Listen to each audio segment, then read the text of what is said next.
Hi Taurus, and welcome to your weekly tarot reading for the week of November. Thank you so much for joining me today. I hope that you are doing really well.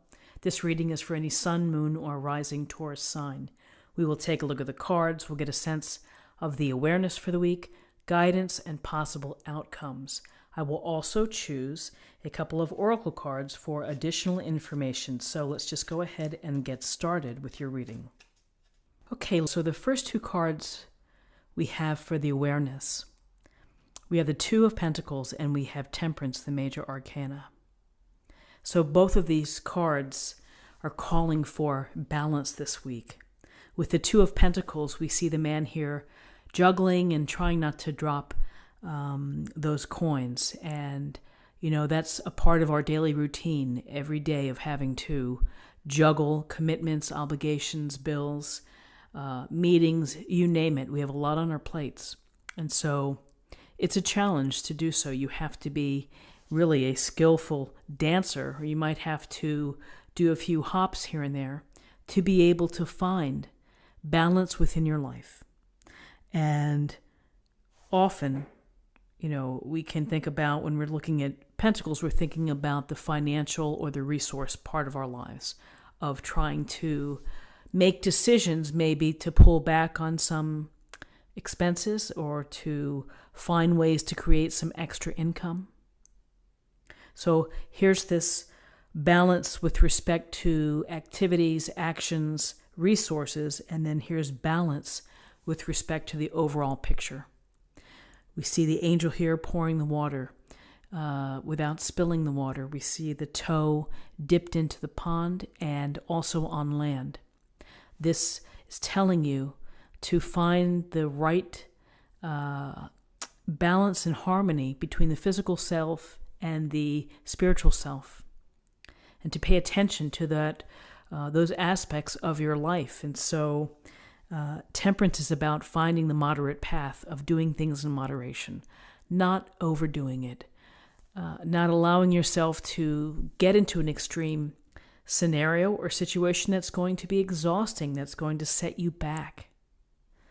With temperance, we're looking at guidance from above, spirit, angels, the universe, the stars, to really speak to you in terms of yourself, of making sure that you find the right equilibrium this week. Whether that means taking naps, exercising more, doing a better job of nutrition, there's certainly a very clear awareness and an idea of getting in balance.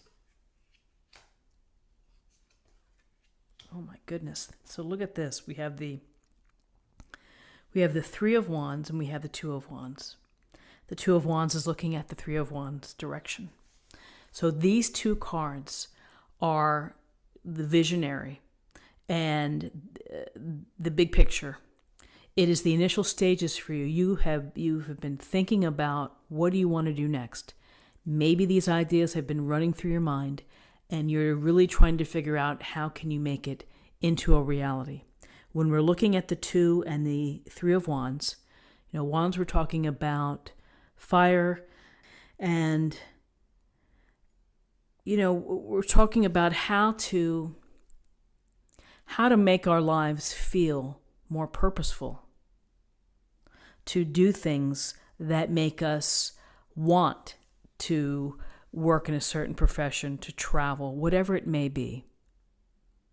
And so at any stage in your life, you can have these thoughts of, where am I headed to next? What decisions do I need to make? Another Two card in terms of getting there. So creation, manifesting, leadership, and vision we see with these cards. So this is a week for you to really think about how and maybe the why behind you want to do these things. Looking out over the horizon, looking out into the distance, charting out your course. Take the time to write it down. Take the time to tell someone. If you're thinking about it, start to release it and start to bring it out. When you set your intentions and sometimes when you publicize your intentions as well, it kind of sets the motion, the movement in place.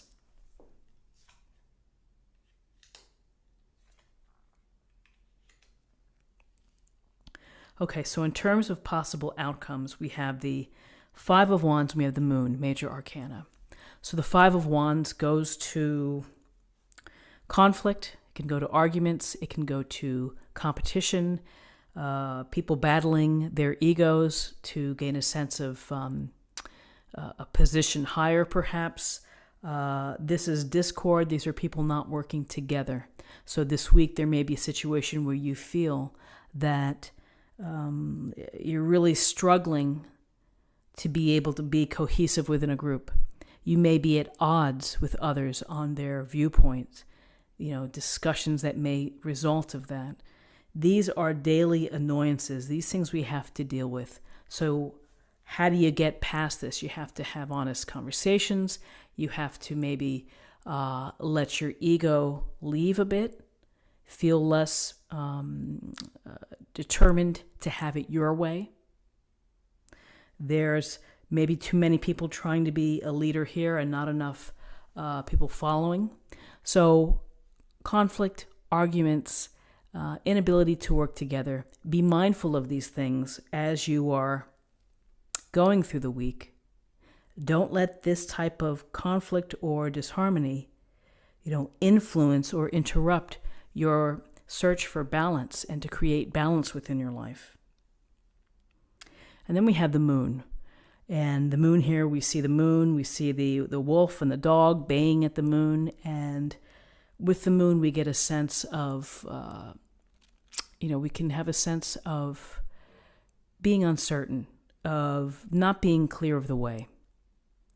We may think we see certain things, the illusion part of the Moon, and we could be walking along down a path that maybe is not the best path. But the Moon is encouraging you to dig deep within, to listen to really the secrets below the surface.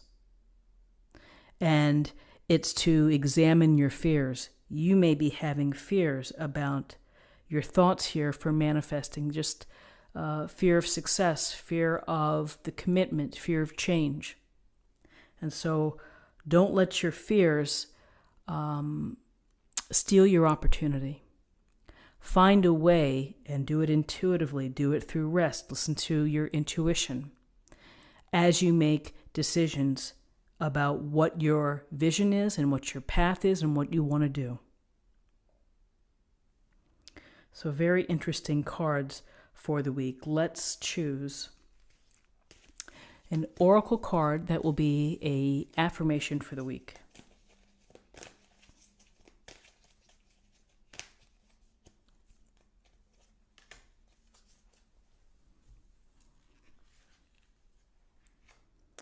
The Divine Director, Intervention and Purpose. Divine intervention is occurring. Know that you are being guided. Happiness is your purpose. So we talked about having a purposeful life, and with this vision here of you have the world in your hands, you make the decisions, you have the choices to make on how to get there. You are the Divine Director. You are in charge, and you have to allow this sense of spirit and the universe to guide you. And finally, let's choose a card for love.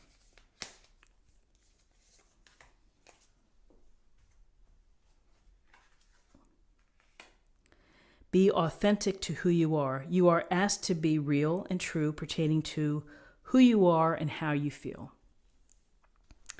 So we often learn through experience. We learn over time to learn to be ourselves. And it can be challenging. We may want to present as someone else or other qualities. But once we feel good about ourselves, once we have this balance and this sense of the equilibrium that we create within our life, then we can be more authentic to who we are. We can be honest. Nobody's perfect. And so that means allowing our good qualities and our not so good qualities, just put them out on the table. Be authentic. This is what I have for you for the week. I hope that you found something helpful here with this reading. If you did, please subscribe if you haven't already. Like this video, share this video, comment below.